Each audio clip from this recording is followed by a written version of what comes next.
What's up, YouTube? It's Joe Catchpolia sitting on the couch, making some money investing in fractional real estate online, as usual. If you watched my video from yesterday, I talked a lot about the trade-offs of risks and rewards, and how to. I tried to explain why I'm really trying to rule out the bad investments more than just looking for ones that I think are going to outperform.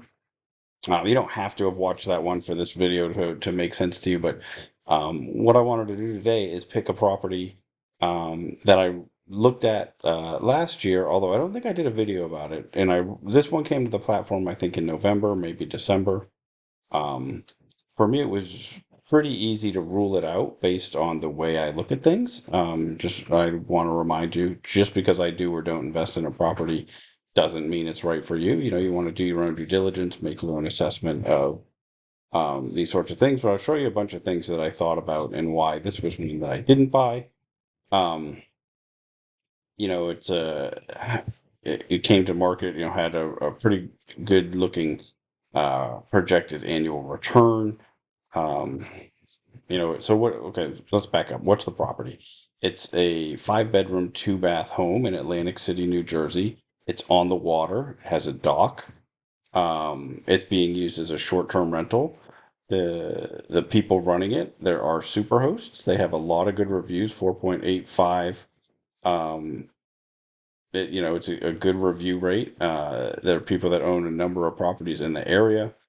Um, there's a lot of things to be excited about. A lot of people in the Discord talked about, oh, this is our first waterfront property on Lofty. Yes, there's a lot of reasons to be attracted to it. One of the first things that I did, as we always do, is took a look at the market. I actually am very familiar with Atlantic City. I lived in New Jersey for quite a while, and I don't know if you notice poker shirt I'm wearing, but I made a lot of trips to Atlantic City in the time that I lived there. Certainly doesn't make me an expert, but I have a little bit of insight into what's going on. I also, bought and sold real estate in New Jersey and was a real estate attorney in New Jersey for a short time. But admittedly didn't make my way into Atlantic City very often doing either of those things. But so, you know, obviously the change in population over time is not a good sign for values in Atlantic City. You see, it's been shrinking for a very long time. You did have a little bit of growth in the early 2000s, but then shrinking again. I think this will have a big impact on the value of the property, but not so much on the income because it is a vacation rental, right? So we don't care how many people live there. We're looking more at how many people are visiting, right? And so, obvious first step, I went to AirDNA, plugged it in. They actually have it listed as a 6 bedroom, and then in the notes they say, well, it's 5 bedrooms plus a sleeping area. I always, you know, I think it's really important to set expectations properly when listing. If you look at some of the complaints, that's not one of them, but I think you'll see. I'd much rather just tell them how many it sleeps and say it's 5 bedrooms, and then have that note that there's that additional sixth sleeping area. They listed it at six, so with 15 guests, 2 bathrooms, and so this is that those are the numbers I ran. Projected revenue 75,000. This is actually pretty close to very much in line with what they projected or what they did last year. Um,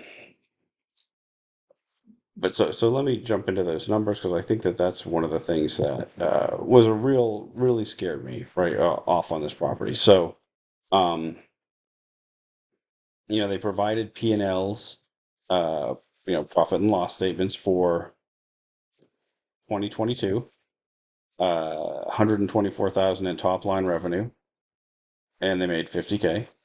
Then we got 2023. We had a big dip, right? 98,000 in top line revenue. They made 20K, less 19K, right?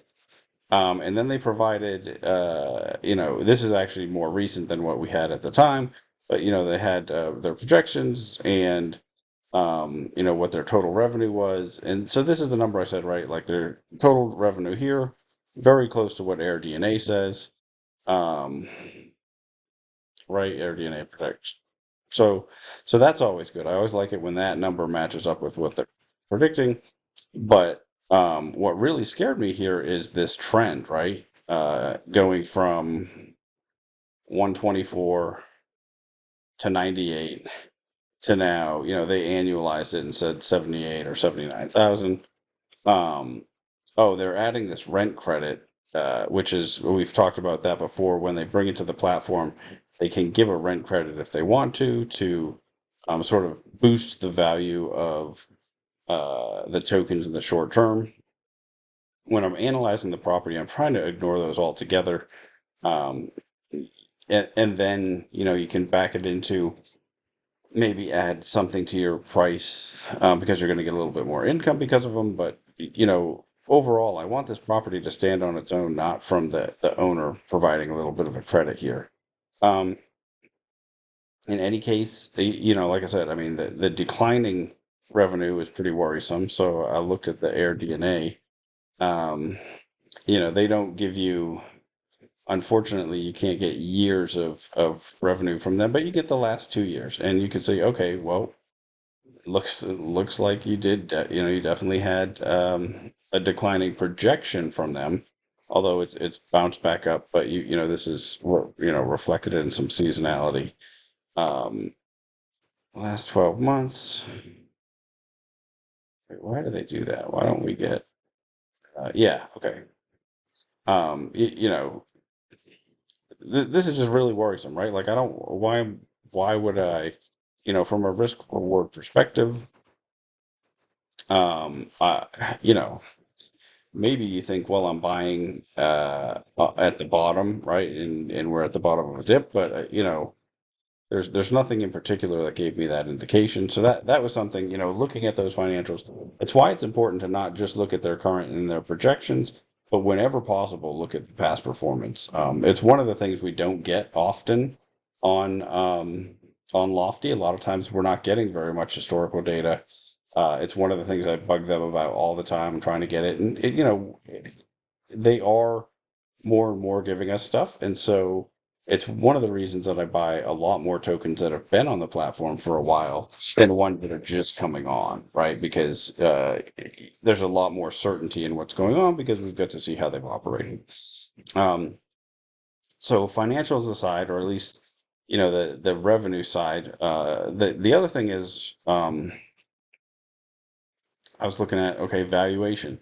They brought it to the platform saying it's a 603,750 is the price. Uh, when we looked at the appraisal, I looked at the appraisal. It actually just says 575, and so why are they bringing it? Well, they're actually allowed to bring it up to 5% over um, the appraised value, and you'll see that a lot with, especially with the STRs, because they're like, well, we've got the furniture there.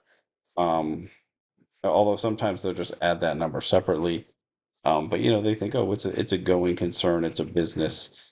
So that wasn't taken into account in the appraisal. So if there weren't all these other things that I'm going to discuss, I might be okay with that. But it's another one that when we have all these opportunities to buy ones that are at a discount to their appraisal, it's really hard to want to pay a premium. Oh, one more thing I wanted to talk about the revenue decline and what I think is going on. Um, so, we talked about the market in general and the population decline. The biggest industry in Atlantic City and the biggest draw by far for tourists is gaming. Um, the, you can see, so this is just actually taxes collected from gaming in New Jersey. But I believe 100% of the casinos in New Jersey are just in Atlantic City still. It was actually in the New Jersey Constitution that Atlantic City could have casinos and nowhere else. I don't know if that's still the case, but from all the research I did, I believe it is. But you can see gambling revenue dropped off precipitously in the early 2000s. I actually lived here from 2006 until on and off until 2018, not in Atlantic City, but in New Jersey and within driving distance of Atlantic City. And what happened during this time period is 14 casinos opened up within driving distance of Atlantic City in other states. So you had Um, you had several open up in Philadelphia. You had, I think, one in Bensalem. You had in, I want to say, um, there's definitely ones in Baltimore and Delaware. I want to say one in Connecticut that a lot of the New York people started going to.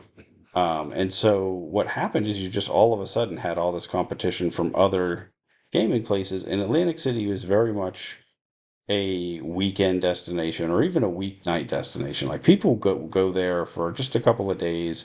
It's usually, most, at least in my experience, it's people that just drove there. And so as soon as there were um closer casinos that we could drive to, like I lived closer to the ones in Pennsylvania than I did to Atlantic City. That's where at least most of my poker playing friends all switched over to go to Parks, which was right across the bridge in Pennsylvania instead of driving all the way down to Atlantic City. And I think that pretty much happened across the board, and you can see because of that, that it just dropped off, and it looks like it's flattened out a little bit. I mean, obviously they had a really terrible time during COVID, but otherwise it was pretty flat. One of the things that's hard to figure out how it affects it, this orange line is the internet gaming revenue, and you think, well, that doesn't have to be in Atlantic City, but weirdly it does, right? You can use the computer anywhere in the state. You can actually access the sites, but the servers all have to be within Atlantic City. Now, I don't think that's affecting um, stays whatsoever, but it's just interesting from a real estate perspective.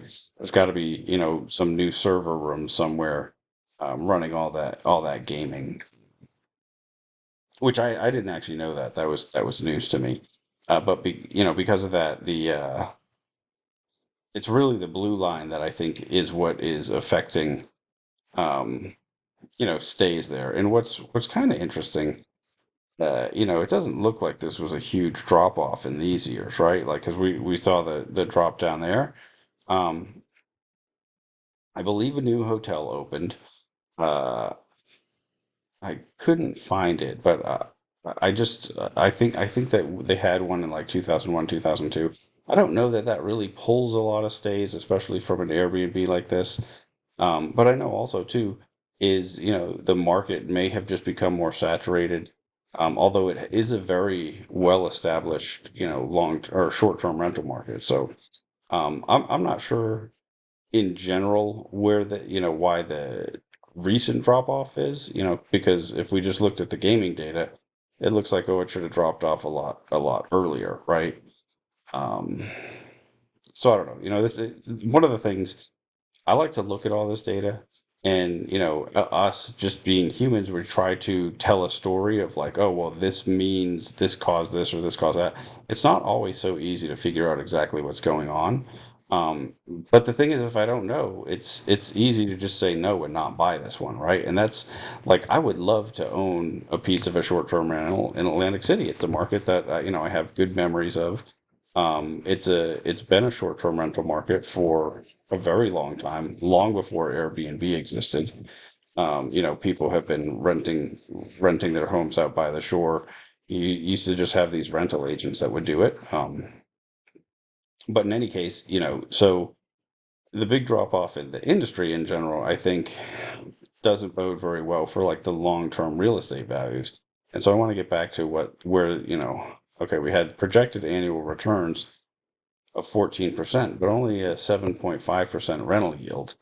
Well, where'd the rest of that come from? They're projecting 6.8% annual appreciation.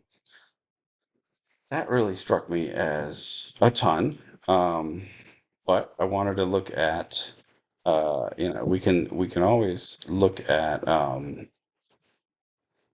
price trends on Zillow, right? And I don't think I have this tab up.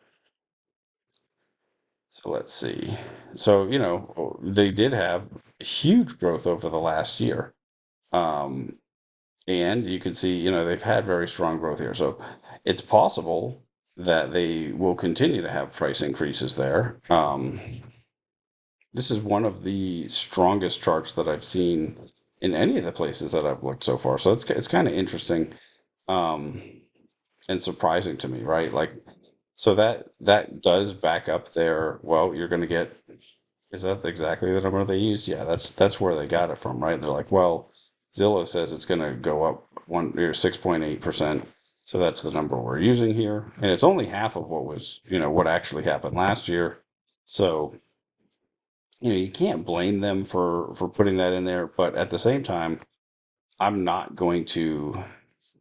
So first of all, we're already paying a 5% premium from the appraised value, right? So like Zillow says it's going to go up 6.8%, but it also says that this particular home is only worth 556,000. And their whole estimate, so like if you're going to trust it as far as its prediction, which is one of the last things that I will trust it for, I like to look at the trend, but I don't necessarily believe the prediction. Um,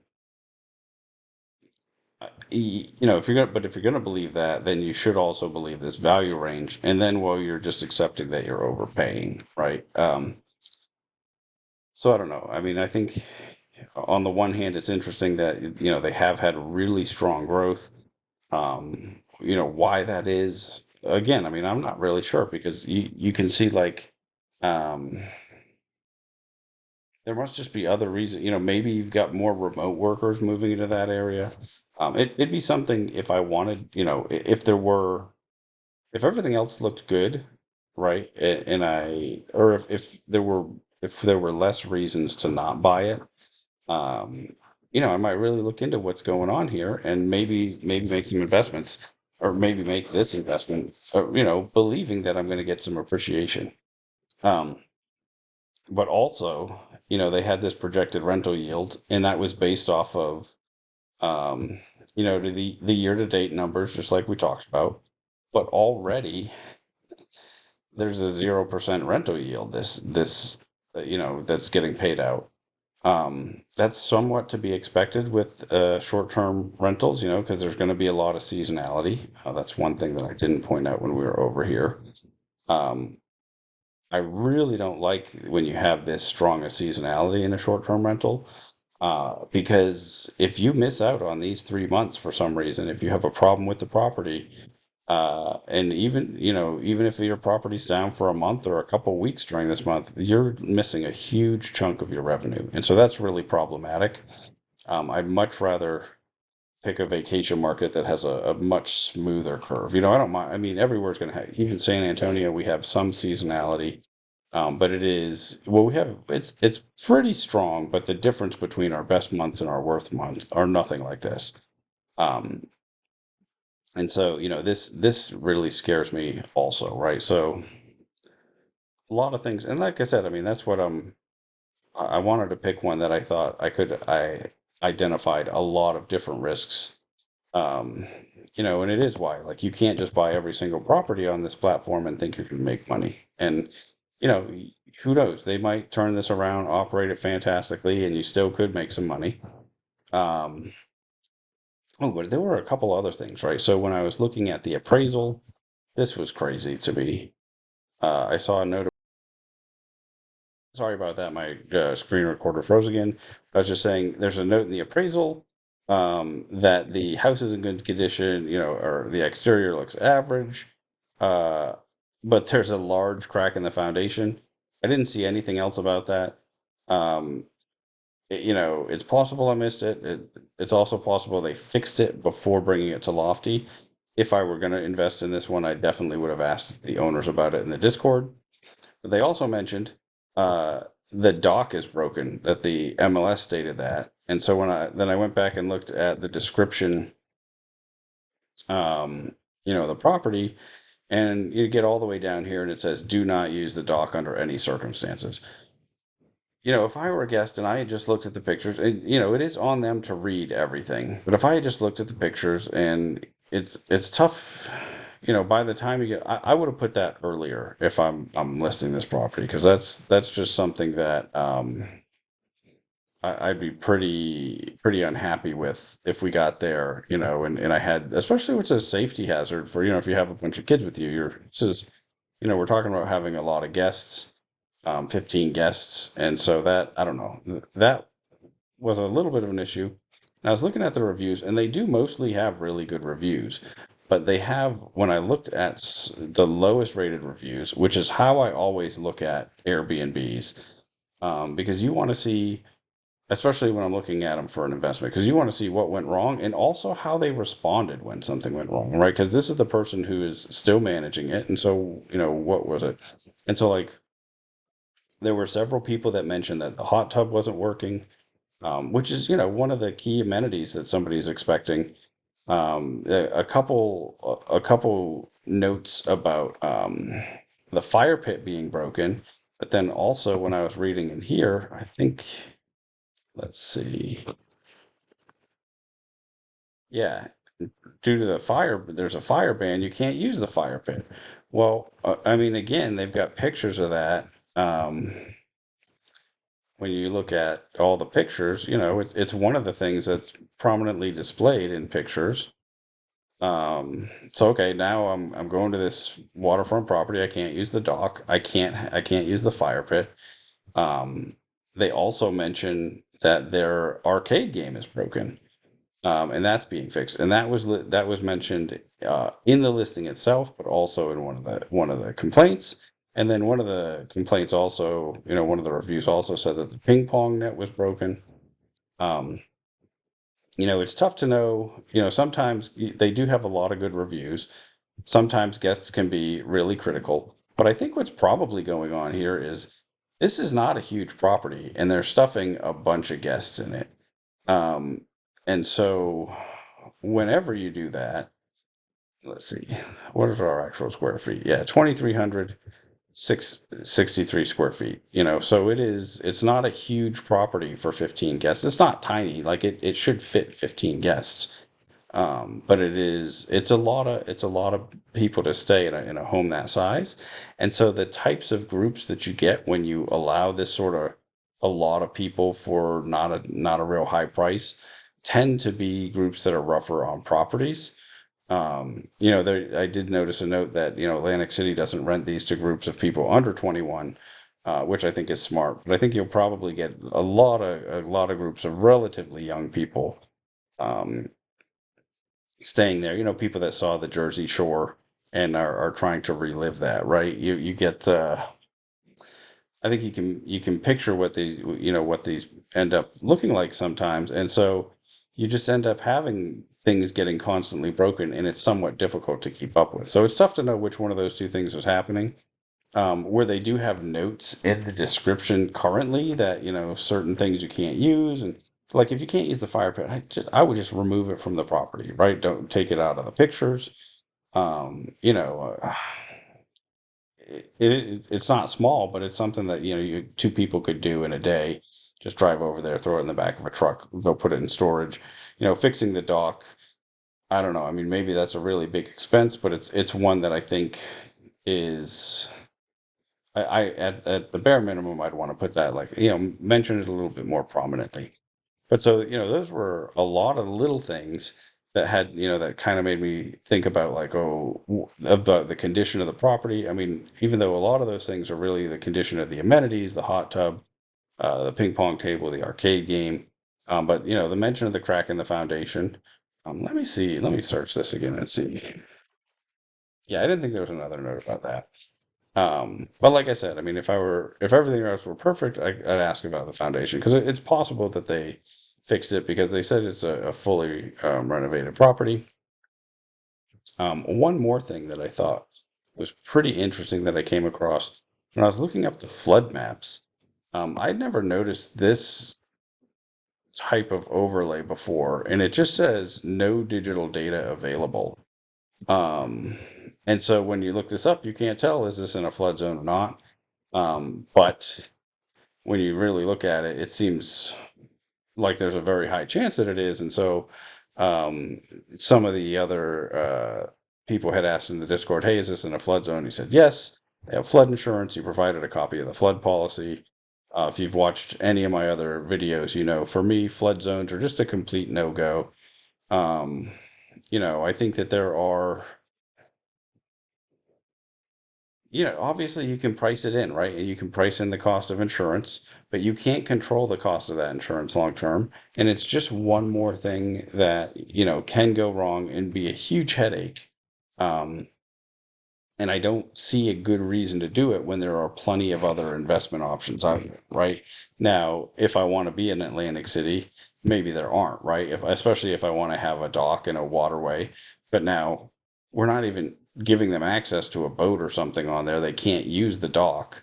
So, other than a view of which is not really the most beautiful view. Yeah, there's a good shot. Excuse me. It's not like it's crystal clear water and some fantastic view. It's nice. I mean, I think the people, it's a nice amenity, but when you can't actually access it and you actually have a broken dock, um, is this really going to do so much better than if you took a home somewhere else in the area? Now maybe this would appreciate better because the next person who buys it might have a boat, want to fix the dock, all that sort of thing. Um, Let's see. I think that's all the issues I wanted to mention about it. Oh, while I'm thinking about it, I always forget to say please like and subscribe. I noticed that I have a lot of returning viewers and not a ton of subscribers, and so if you're one of those people, I would appreciate it if you did that. YouTube seems to like it, so I don't know. They send me these little things all the time about like how many people are watching and maybe you should, why, I don't know. This is just stuff, and I know they like you to have more subscribers relative to your graphic. So yeah, if you could do that, that would be awesome. Um, so let's see. We looked at the flood map, which was a little bit weird. We looked at, the gaming is down, the decline in the income, um, the mention of the foundation and the dock and the appraisal, just the fact that so much of the return is coming from appreciation. I mean, for me, I'm, I do believe in investing for appreciation. I'm not somebody who thinks like, oh, I just invest in cash flow and the appreciation's all gravy, right? Like, I mean, you hear people say that all the time. I'm not a believer in that. I mean, I think that with the data that we have, you can reasonably predict appreciation, or you can reasonably predict relative appreciation, right? Like how much one market is going to go up versus another. That's a lot easier, or that I believe is just as easy to predict as what your actual cash flow is going to be, right? And so people are like, oh, cash flow is certain and appreciation is not. And I think that that's not really true, right? I mean, like, one of the things is your cash flow never ends up being exactly what you think it's going to be. There's always either more expenses or things go a little better. So it is not as certain as people like to claim. But at the same time, appreciation, I think part of the reason that I think it's more predictable is because, I have a background in, I have a master's in land economics and real estate. I spent a lot of time as an analyst at larger commercial firms where we really looked at the drivers of appreciation. And I think, when you're doing statistical analysis, you can come up with, you know, uh, obviously I don't feel great about counting on a 6.8% appreciation, but I can certainly pick a market. Like, for example, when I moved to San Antonio, I picked this market in large part because I expected to outperform the national average, over the very long term, at least long enough for me to be happy about it. And so I don't think it's terrible to include an appreciation rate as part of your analysis. But anytime you have, something really strong like this, something, anything over 5%, without a really good story about why, I know they had really high appreciation last year, but without me understanding what's driving that, I'm pretty skeptical of it going forward, right? I think if you looked at Austin, which is a market that I follow pretty closely because it's near me, they had years of really high appreciation recently, and then they had a much bigger pullback than we did here in San Antonio. We had a little bit smaller of an upcycle, and we basically went flat. We didn't, depending on how you look at numbers, we either went flat or we had a little dip. Um, but it was nothing like what they experienced, right? And so But it's really interesting to see that, this is just a straight up line basically for here. But to just count on that continuing, I think it's tough, especially when, like I said, it looks like, oh, let's move this over here. It looks like we're already paying a pretty big premium, right? We're paying that 603 versus the Zestimate, right? And if we're, so I think that that's tough. But that's really all the things I wanted to point out. But I think it's important to realize, like, it's really easy to get excited about this property, and there's a lot of things that I saw other investors talk about and want to get involved with it, um, and sort of ignore all the things that I kind of think of as red flags. And again, just because I decided not to invest in it doesn't mean it's not going to make money, right? Like it's perfectly possible that they do a good job with this. It makes money. But I would rather have the higher, get rid of anything that has a higher probability of, risk to the downside.